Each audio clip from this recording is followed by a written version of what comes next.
आज 4 राज्यों के बीजेपी प्रभारियों की दिल्ली में बैठक हो सकती है। दरअसल मुख्यमंत्री चेहरे को लेकर यह बैठक में चर्चा भी संभव है। छत्तीसगढ़ प्रदेश प्रभारी ओम माथुर, सह प्रभारी नितिन नवीन और दिल्ली में ये सब मौजूद हैं। जहां आपको बता दें कि छत्तीसगढ़ में 4 से 5 नामों पर चर्चा संभव है। छत्तीसगढ़ बीजेपी विधायक दल की बैठक के बाद सीएम के नाम का ऐलान होगा। तो आज दिल्ली में 4 राज्यों में हुए चुनाव के बाद अब बैठक रखी गई है, जहां 4 राज्यों के प्रभारियों को बुलाया गया है।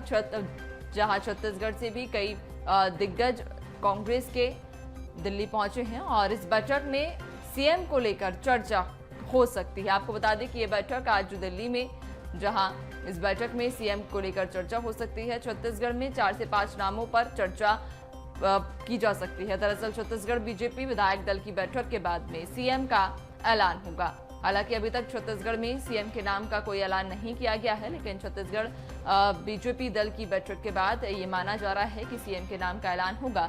लेकिन उसके पहले जब 4 राज्यों के बीजेपी प्रभारियों को दिल्ली बुलाया गया है, तो उन सबकी दिल्ली में जहां बैठक होगी और इस बैठक में मुख्यमंत्री के चेहरे को लेकर चर्चा हो सकती है। छत्तीसगढ़ प्रदेश प्रभारी ओम माथुर, सह प्रभारी नितिन नवीन दिल्ली में मौजूद हैं, जहां 4 से 5 नामों पर छत्तीसगढ़ से चर्चा की जा सकती है। छत्तीसगढ़ में चूंकि सीएम फेस को लेकर 4-5 नाम दिए गए हैं और अब इन नामों को लेकर आज दिल्ली में बैठक में चर्चा हो सकती है।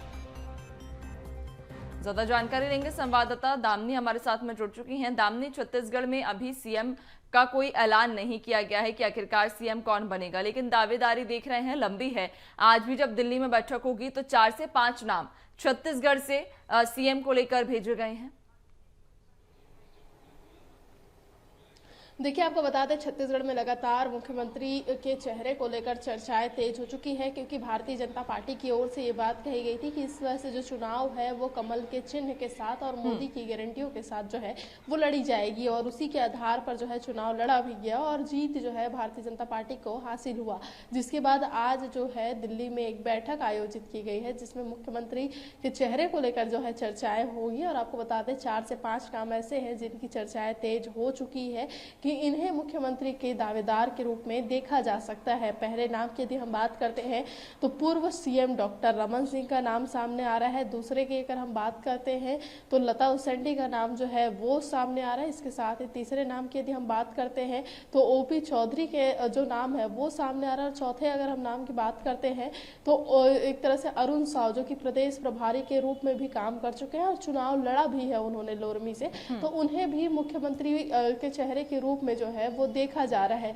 तो ऐसे 5 से नाम हैं जिनमें जो है आज मुहर लगेगी कि आखिर इनमें से कौन जो है छत्तीसगढ़ का अगला मुखिया होगा। तो इन सभी विषयों पर आज तैयारियों पे जो है चर्चा होगी। और आपको बता दें कि जो कैबिनेट है, कैबिनेट में किन्हें किन्हें मंत्रियों की जिम्मेदारी दी जाए, किन्हें क्या पोस्ट दिया जाए, क्या विभाग दिया जाए, इस पर भी चर्चाएं जो है वो हो सकती है। आने वाले 10 दिनों के भीतर जो है नई सरकार का गठन जो है भारतीय जनता पार्टी कर सकती है, जो कि बेहद ही खास माना जा रहा है, क्योंकि लगातार आज जो बैठक होगी उसमें चर्चाएं होंगी और तमाम विषयों पर चर्चा के बाद मुख्यमंत्री का चेहरा जो है वो सामने आएगा। तो आखिर किन्हें आज जो है प्रदेश की जिम्मेदारी भारतीय जनता पार्टी देती है, ये तो आने वाले वक्त में ही जो है साबित हो जाएगा। लेकिन भारतीय जनता पार्टी की पूरी तैयारियां हैं कि जल्द से जल्द पूरी तरीके से जो सरकार का गठन है वो किया जा सके। बिल्कुल, देखिए, लेकिन दामिनी, छत्तीसगढ़ में सीएम को लेकर दावेदारी भी अब काफी बढ़ गई है। कई सारे नाम सामने आए हैं। क्या लगता है किस आधार पर सीएम का चयन किया जाएगा? प्रबल दावेदारी फिलहाल छत्तीसगढ़ में किसकी मानी जा रही है?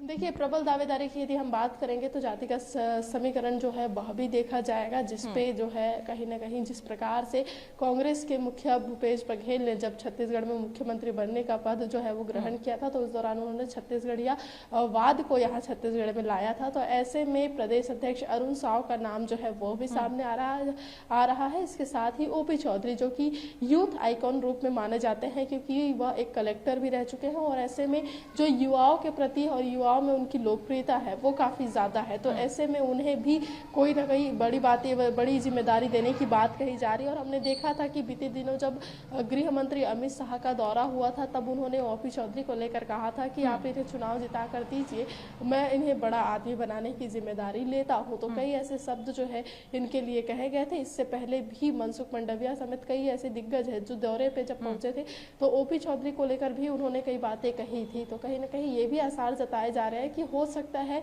तो जातिगत समीकरण को साधने के साथ साथ युवाओं को साधने के लिए एक नया प्रयोग जो है वो किया जा सकता है। और क्योंकि ओपी चौधरी जो है वो पढ़े लिखे, एक तरह से ज़्यादा प्रशासनिक में उनकी पकड़ जो है वो मानी जाती है, तो उन्हें भी एक मौका दिया जा सकता है, ये आसार लगाए जा रहे हैं। वही यदि हम बात करेंगे तो जिस प्रकार से प्रधानमंत्री के घोषणाएं हैं, गारंटियां दी थी, उसके अनुरूप अगर कामकाज को संचालन के रूप में अगर हम बात करेंगे, सही सरकार को संचालने की अगर हम बात करेंगे, तो डॉक्टर रमन सिंह का, जो कि पूर्व में सीएम रह चुके हैं, उन्हें पूरी जानकारी है, उन्हें पूरी पकड़ है कि किस प्रकार से पूरे कामकाज होते हैं। तो हो सकता है तो डॉक्टर रमन सिंह को भी एक बार फिर से जो है चेहरा बनाया जा सकता है। वही अगर हम बात करेंगे प्रदेश अध्यक्ष अरुण साव की, तो प्रदेश अध्यक्ष अरुण साव को लेकर भी ये बातें जो है सुर्खियां में है कि प्रदेश अध्यक्ष अरुण साव जो है वो अगले मुख्यमंत्री का चेहरा हो सकते हैं। क्योंकि कई बार जब उनसे सवाल भी किया गया था तो उन्होंने साफ तौर पे कहा था कि आला कमान जो जिम्मेदारी मुझे देंगी, मैं उसका अनुरूप से जो पालन है वो करूंगा। और कई सवालों के जवाब में है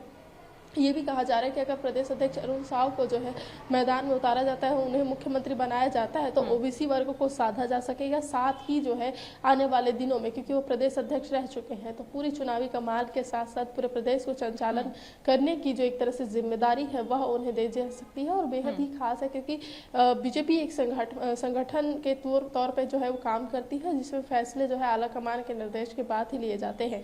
तो ये बैठक जो आज होगी उनमें इन्हीं सभी नामों पर चर्चा होगी, अलग अलग पहलुओं पर चर्चा होगी, जिसके बाद नए चेहरे को लेकर मुहर लगेगी आखिर मुख्यमंत्री कौन।